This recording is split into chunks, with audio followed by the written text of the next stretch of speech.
Well, thank you for coming to the One More Thing podcast, Pastor Larry. Thank you for being here. Susan, it's always great to have you on the stage. Thank I just you. think you bring such a great energy. It's fun. And this week we talked about social responsibility, or not social responsibility. Everyone brings something to the table. Our community value number 3. And Pastor, I wanted to start with you. You started talking over the weekend. You started off the talk with deconstruction. What does that mean? Because you said you have like this Santa Claus view of God, and you're trying to get away from that. Right. Can you break that down just a little bit more for people that don't understand the deconstruction process? Well, some people, they have this naive faith, a childlike faith, and then when they get older, they have adult issues that a childlike faith cannot answer. And a lot of people abandon faith or Christianity altogether because what they thought about early just doesn't fit. And particularly, we talked about the story of the 5 loaves and the 2 fish. And that's really a concept that's not mine. I mean, it's mentioned in all 4 Gospels, but oftentimes scholars, many, including Rudolf Bultmann, and it's called demythologizing. And what they're trying to do is try to provide a naturalist explanation for a lot of the miracles that are talked about in ancient times. One of the other proponents of this is William Barclay, the Daily Bible Study Series, very well-known British scholar. But in the 1900s, early 1900s, the whole school of demythologizing came out, and they basically said, we need to look closely at these ancient stories and try to come up with what really happened. Because sometimes the story is told as something supernatural, and I still would be convinced to say it's a miracle, but it may not be a supernatural miracle. It's a super spiritual miracle. And in the story where all of a sudden 5,000 people gather and they begin to share. And a community that shares, everyone eats, they have all that they need and an abundance left over. And that's one of our values. Everyone brings something to the table. And if we just can convince people that when we all share, the needs of many are met.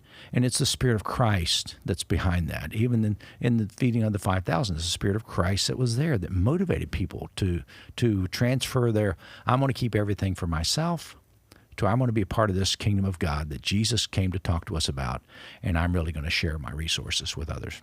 I loved your take on that whole story, and it's actually the first time I've heard that said in that way. And tying it into the community values that we have. I have a memory of being in Sunday school hearing that story, and we watched a little clip from, I believe it was the movie Jesus of Nazareth, and he just holds up he puts all the food in the basket and he holds it up, and then there's just a ton.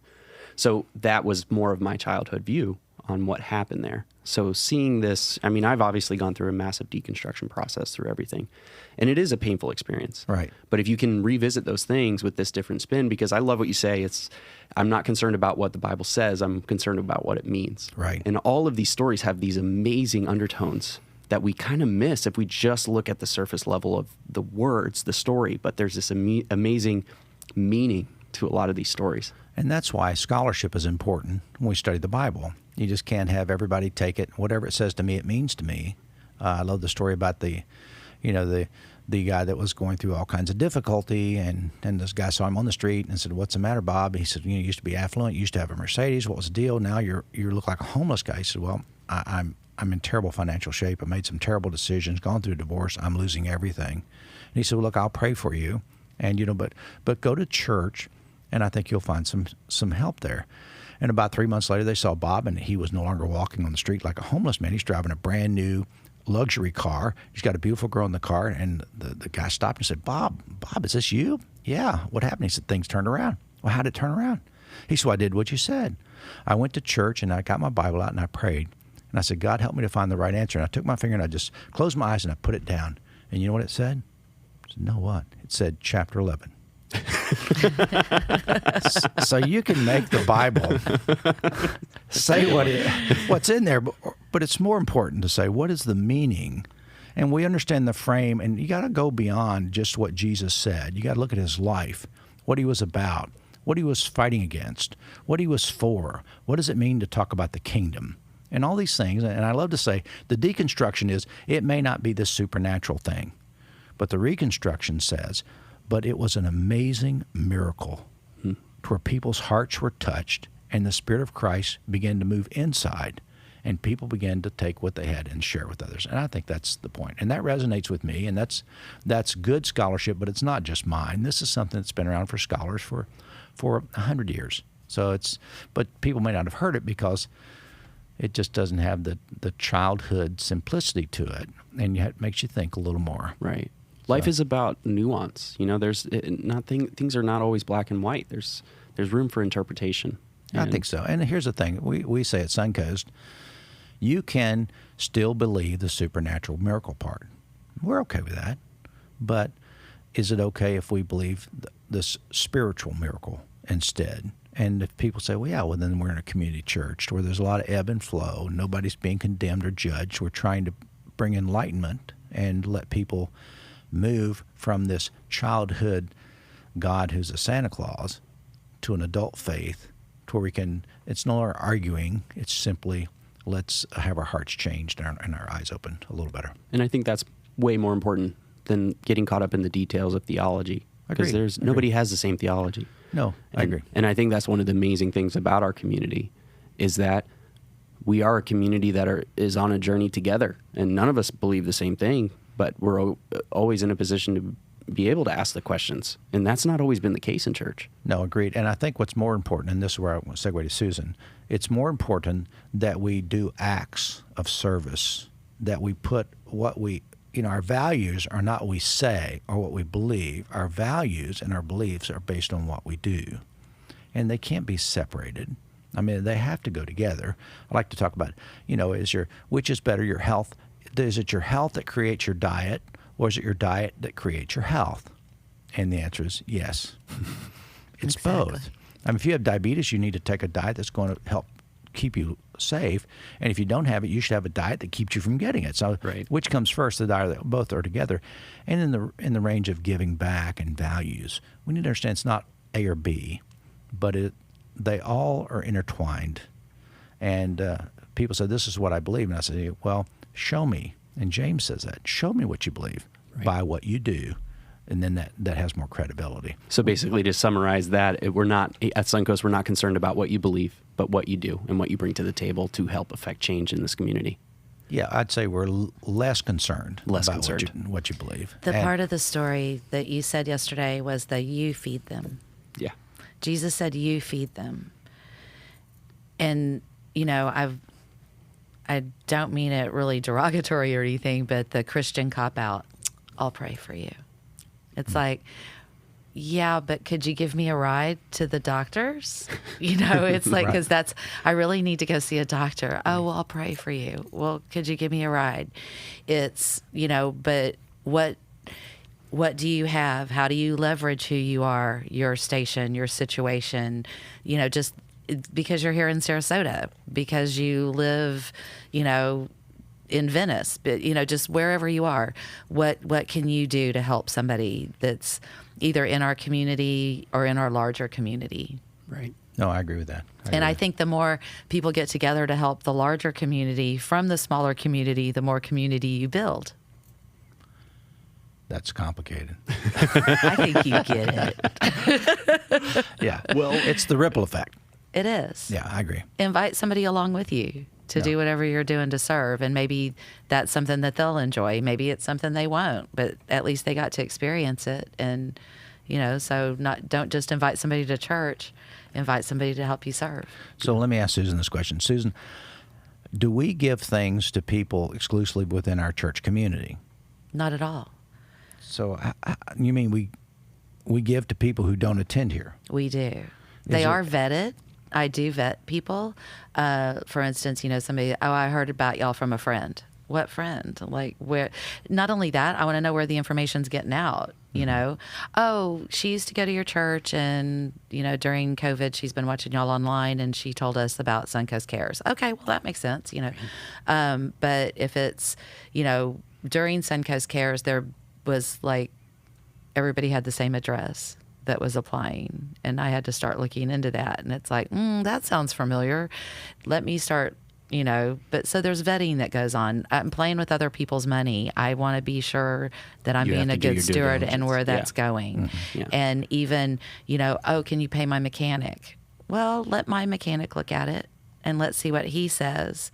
And then if that matches up, then by all means, we'll let your mechanic do the work. Let's just make sure that's the work that needs to be done. And that's got to be a hard process, is the vetting process. It is hard. And the hard part is saying no. Yeah, I can imagine.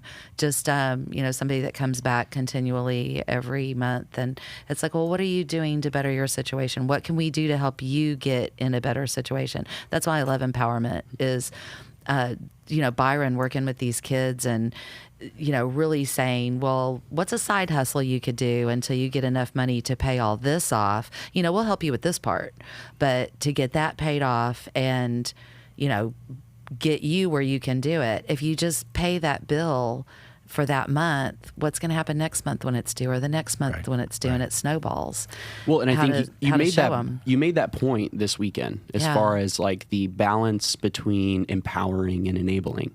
And that's such a fine line, I mean, that's a really difficult thing. So I definitely don't, that's got to be a hard position to be put in. And that's basically a lot of what you do here is, you have to ride this fine line of empowering or not enabling the individual. Right. And sometimes we may not ride the line exactly right. And there's sometimes we've been duped. Sure. And we've been taken advantage of. And that's why I gave it to Susan. She's better at that. I'm a sucker to be duped. I mean, okay.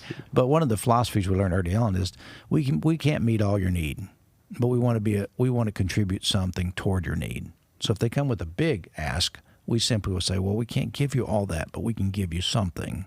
And sometimes it's a nominal amount, sometimes it's more, but we try not to ever, 100% do everything for them, because that's not healthy for them.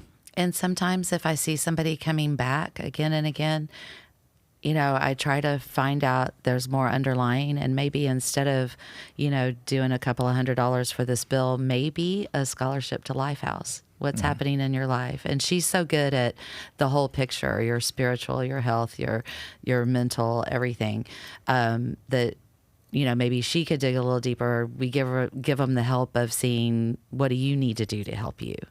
So maybe they think they need something, but after doing this for a while, sometimes I can kind of get an inkling into, but you might need something else. Needs are subjective. So what one person thinks they need and that we should provide is my second car is 3 years old and I need a better second car. And we go, in the scope of whom we are dealing with, there are many people who would love to have your second car, and they would see as a real step up. So sometimes need is you got to look at it, and you got to look at it from different sides. And people will say, well, where am I on the waiting list for the car?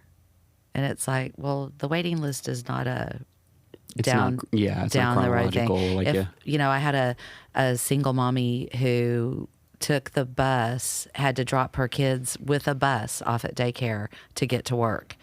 And what would be a 20-minute commute, dropping off her kids and getting to work, would take 2 hours. Oh, my goodness.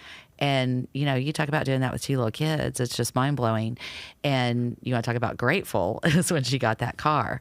Or like Larry says, there's a couple of people that are like, well, my wife can't, we're having to share a car, and we've got 2 kids, and one of them needs to get to doctor's appointments, and we just can't do this with one car. There's people doing it without a car, So you kind of have to have like that, almost like organ donor type priority list. It's not necessarily who's at first in line, but who needs it the most. Yeah, it is definitely based on need. Yeah. But, I don't want to make it sound like people are ungrateful either. Just the outpouring that we got, the emails back of, you just don't know what this meant to my family during this pandemic. And, just the grocery cards or the gas cards just were amazing. And what was even, you talk about the miracle of sharing, what Suncoast steps up to do constantly. It's just like, we need backpacks. It's like, whoa, where did all these come from? And we definitely have an amazing community. For sure. And they're very generous, and I'm grateful. But what people don't realize, I don't think, is how much work goes into just giving something away. Yeah, I was going to ask you that. We have so many programs here at Suncoast, not just with our ministry partners, but the things that we do in-house. How do you manage it all? I have a lot of help. And like these organizations, it's like, well, I need you to go to Mothers Helping Mothers. They'll be able to help you with some clothes for your kids. Talk to Blaze of Hope. Now that your child is terminally ill, they can help you with some. We'll help you with some. And, there's a Sarasota resource guide that talks about all the different resources in town.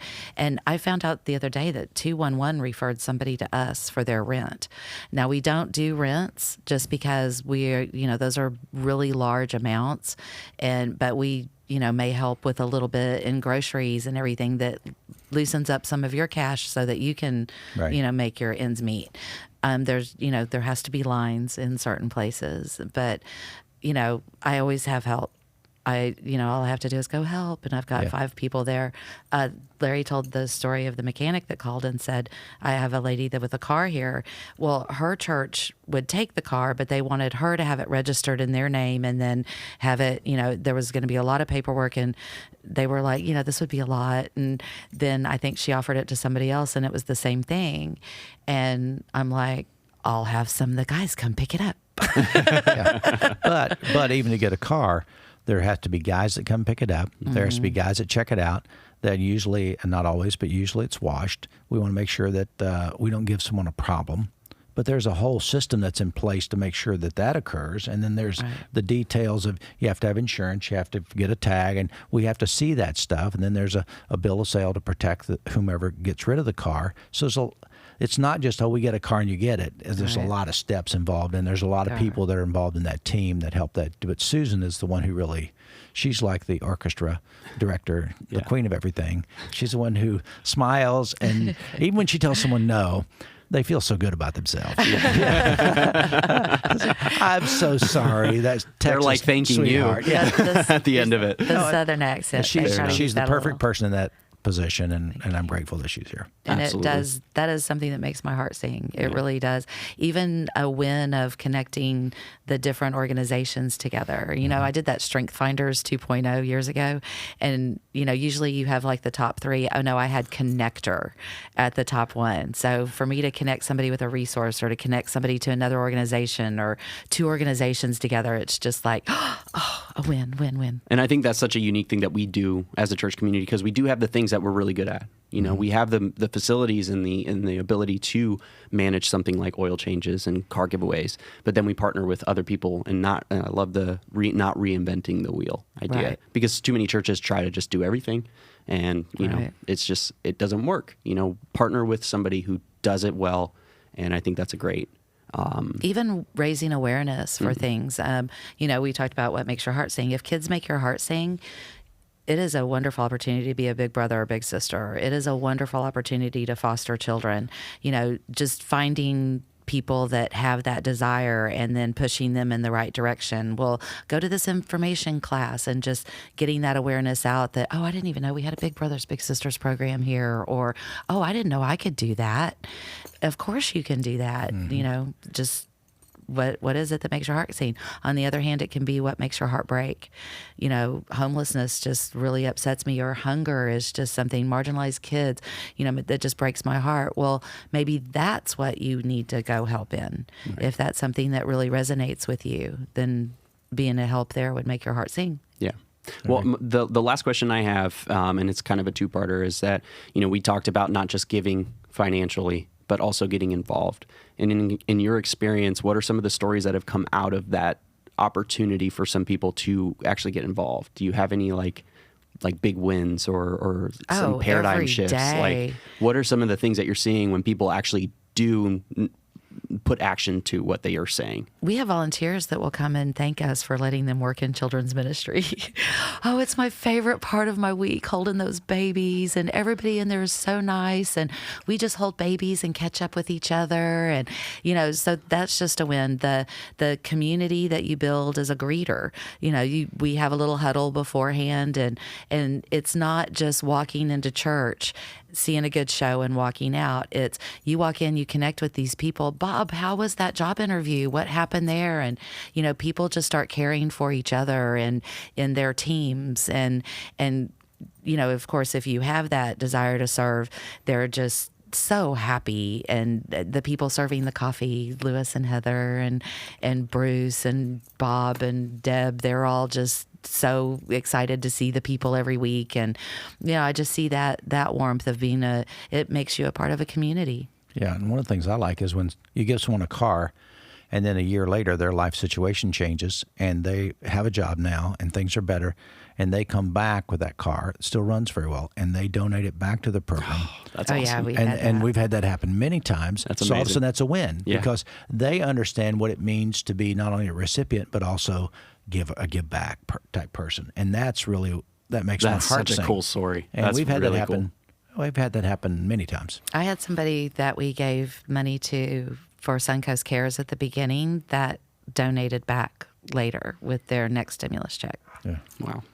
Well, that's amazing. So if people didn't, get the opportunity to fill out a card, like we asked this weekend, on how can they get involved? If they watch this podcast and they're like, well, I'm sold, how do I do it? Oh, sure. I'm sure people got home Sunday afternoon and went, I wonder if I could do that thing. You go on the website, and if you scroll down, there's a contact on there, and it'll send us an email, or you can just email me directly at susanh@suncoastcommunity.com. Or you can email me, Larry B. at suncoastcommunity.com, and I will forward it to Susan H. at suncoastcommunity.com. Save yourself a step if you just send it straight to her. Perfect. All right. Well, thank you guys so much. It's been an honor thanks and for a letting us pleasure.